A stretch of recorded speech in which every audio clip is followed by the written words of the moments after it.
திருக்குறளில் புதிதாக ஒரு தலைப்பை குறித்து பேச விளைகிறேன். கடந்த பதிவில் தொழில் சம்பந்தப்பட்ட வார்த்தையை வள்ளுவப் பெருந்தகை எங்கெங்கே பதிவு செய்திருக்கிறார் என்கின்ற 2 பதிவிலை பார்த்தோம்.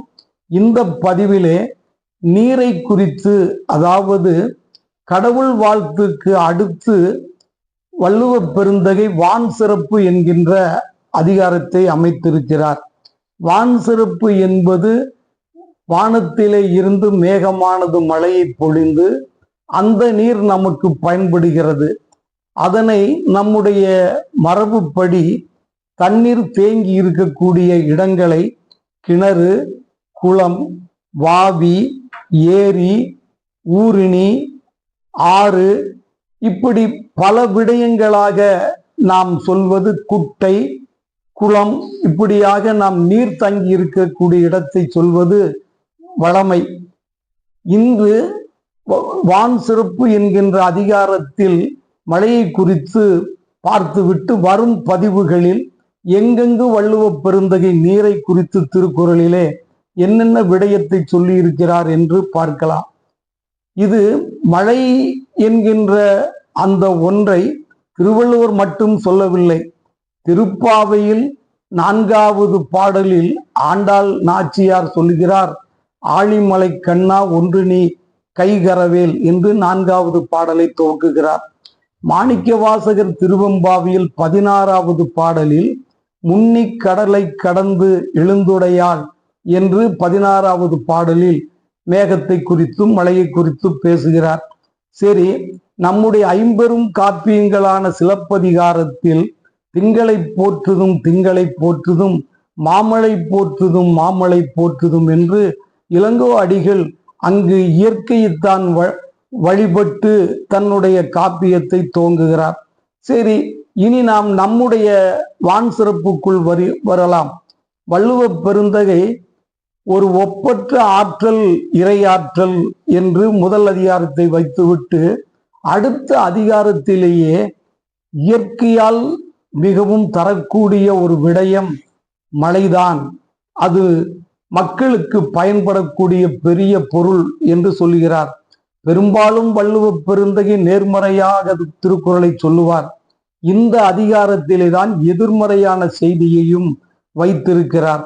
நீங்கள் எதிர்மறை என்று சொன்னால் தாது வருட பஞ்சம் என்று ஒன்று வந்தது.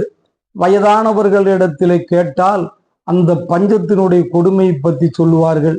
அல்லது வரலாற்றிலே நாம் படித்து தெரிந்து கொள்ளலாம். லட்சக்கணக்கான பேர் அந்த தாது வருட பஞ்சத்திலே இறந்தார்கள். மனிதர்கள் மட்டுமல்ல, ஆடு மாடுகள் விலங்குகள் அனைத்தும் மழை நீர் இல்லாமல் விளைவு இல்லாமல் இறந்ததாக தாது வருட பஞ்சத்தை குறிப்பிடுவார்கள்.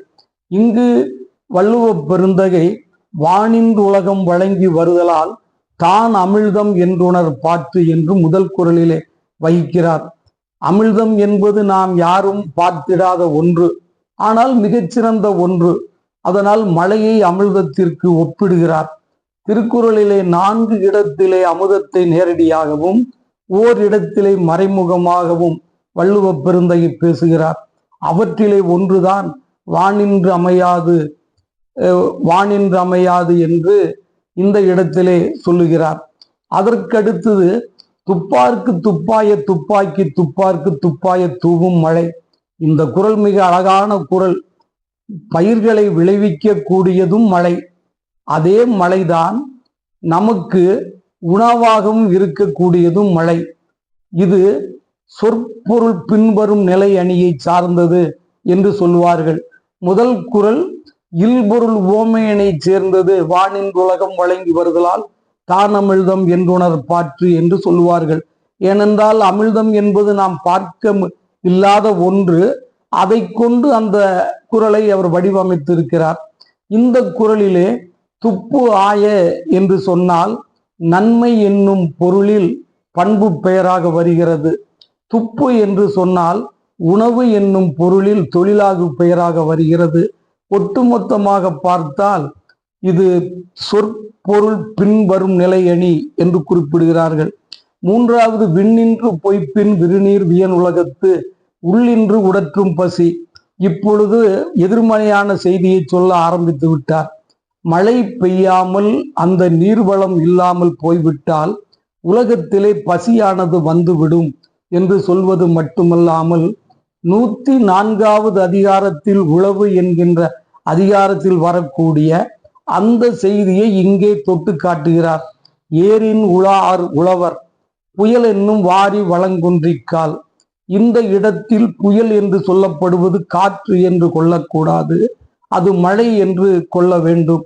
மழை இல்லாவிட்டால் உழவர் ஏர்கொண்டு உழ முடியாது என்று குறிப்பிடுகிறார். அடுத்த அதிகாரத்தில் மழையினுடைய தன்மையை சொல்லுகிறார். இன்றும் கூட நாம் பார்ப்போம், நல்லபடியாக விளைச்சல் வந்துவிட்டது, நெல் அறுவடை செய்யக்கூடிய சமயத்தில் மழை பெய்து அறுக்க முடியாமல் கெடுத்து விட்டது என்று சொல்வதும் ஒரு புறம். அதே நேரத்தில் நாங்கள் மழைக்காக எதிர்பார்த்து கொண்டே இருக்கிறோம், வானம் பார்த்த பயிர், நல்ல வேளை மழை வந்து விட்டது, இன்று நாங்கள் தப்பித்துக் கொள்வோம் என்று சொல்லுகின்ற அந்த செய்தியும் கேட்கிறோம். கெடுப்பதும் கெட்டார்க்கு சார்வாய் மற்றாங்கே எடுப்பதும் எல்லாம் மழை என்று மழையினுடைய 2 தன்மையையும் இந்த குறளிலே வள்ளுவ பெருந்தகை சொல்லுகிறார்.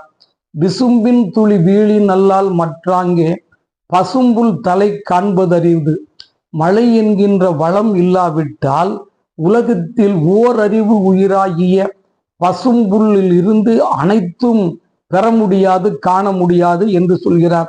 இப்பொழுது ஒருவர் வள்ளுவர் இடத்திலே வந்து, ஐயா மழை இல்லாவிட்டால் என்ன, கடல்தான் நெடிதாக இருக்கிறதே, அப்புறம் ஏன் நாங்கள் கவலைப்பட வேண்டும் என்று கேட்டால் வள்ளுவ பெருந்தகை சொல்கிறார், அப்பனே அதுவல்ல, நெடுங்கடலும் தண்ணீர்மை குன்றும் கடிந்தெழிலிதான் நல்காதாகிவிடின் என்று குறிப்பிடுகிறார். மழையானது மேகமானது கடலிலே இருந்து நீரை மொண்டு மீண்டும் காற்றினுடைய சுழற்சியின் காரணமாக மழையாக பெய்து, அதே கடலிடத்திலே மழை பெய்யாவிட்டால் கடலும் தன்னுடைய அந்த வளத்தை குன்றிவிடும், குறைந்துவிடும் என்று நெடுங்கடலும் தண்ணீர்மை குன்றும் தடிந்தெழிலி தான் நல்காதாகிவிடும் என்று 7 குறளிலே மழையை பற்றி சொன்னவர் 8வது குறளிலே சொல்லுகிறார். சிறப்போடு பூசனை செல்லாது வானம் வரக்கு மேல் வானோர்க்கும் ஈண்டு. இதுவரை 7 குறளிலே மனித குலத்தை பற்றித்தான் பேசி வந்தார். இந்த 7வது குறளிலே 8வது குறளில் சொல்கிறார், வானத்திற்காக அல்லது மேல் உலகத்திற்காக செய்யப்படக்கூடிய பூசனையும் நடைபெறாது, வானம் பெய்யாவிட்டால் என்கிறார். 9வது குறளிலே சொல்லுகிறார், நாம் செய்யக்கூடிய தானம் நடைபெறாது, எல்லாத்தையும் விட்டு விட்டோம் என்று சொல்கின்ற தவமும் நடைபெறாது. தானம் தவம் 2 தன் பொருட்டு செய்யும் தானமும் தம்பொருட்டு செய்யும் தவமும் பிறர் பொருட்டு செய்யக்கூடிய தானம் ஆகிய 2ம் நடைபெறாது என்று சொன்னவர் அத்துடன் நிற்காமல் இறுதியாக 10வது குறளிலே அந்தாதி வரிசையிலே அந்த குறளை நிறைவு செய்கிறார். நீரின்று அமையாது உலகினின் யார் யாருக்கும் வானின்று அமையாது ஒழுக்கு என்கிறார். இப்பொழுது நீங்கள் கேட்கலாம், அந்தாதி வரிசை என்றால் என்ன என்று. இங்கே ஒழுக்கு என்று நிறைவு செய்கிறார். அடுத்த அதிகாரத்தில் ஒழுக்கத்து நீத்தார் பெருமை விழுப்பத்து வேண்டும் பணுவல் துணிவு என்று நீத்தார் பெருமையில் அதே ஒழுக்கத்தை கொண்டு துவங்குகிறார். சரி, இங்கே வாருங்கள்.